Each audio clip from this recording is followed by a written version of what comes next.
नमस्कार दोस्तों। हिजबुल्लाह और इजराइल के बीच में अब जंग बढ़ती हुई नजर आ रही है। बल्कि कई हवाई सॉर्टीज के अंदर कई अटैक किए हैं, इसमें कोई शक नहीं। इजराइल के पास हवाई सेना भी है, एयरफोर्स है, तो वो हो रहा है। हिजबुल्लाह के पास तो एयरफोर्स है नहीं, लेकिन हिजबुल्लाह ने फिर उसके बाद जवाब दिया और नॉर्थ इजराइल में एक के बाद एक 3 हमले किए और करीब करीब 170 मिसाइलें दागी गईं। और सुनने में आया कि इसके अंदर काफ़ी नुकसान हुआ है।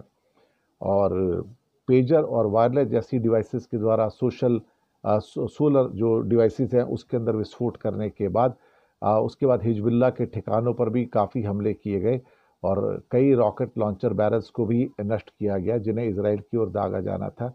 लेकिन उसके मुकाबले करीब करीब काफ़ी रॉकेट जो थे वो लॉन्च किए गए हिजबुल्लाह के द्वारा और कई जगह से वहाँ पर धुआं उठते हुए देखा है।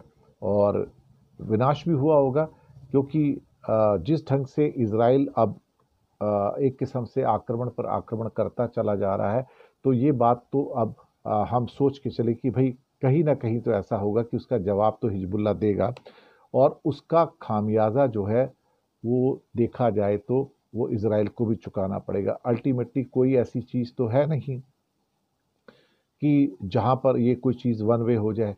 लेकिन अब हमें लगना शुरू हुआ है कि ये युद्ध भी अब इतनी जल्दी खत्म होने वाला नहीं है।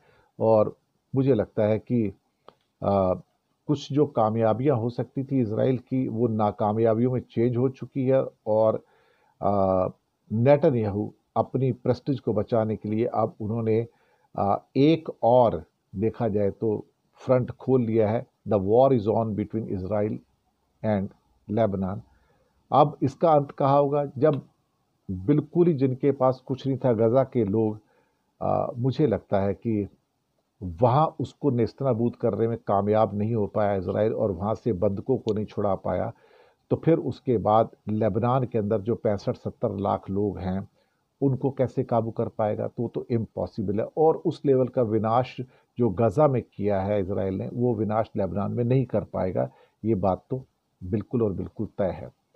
बाकी देखते हैं क्या होता है, लेकिन इसराइल को भी एक बड़े नुकसान के लिए तैयार रहना होगा। शुक्रिया आपका।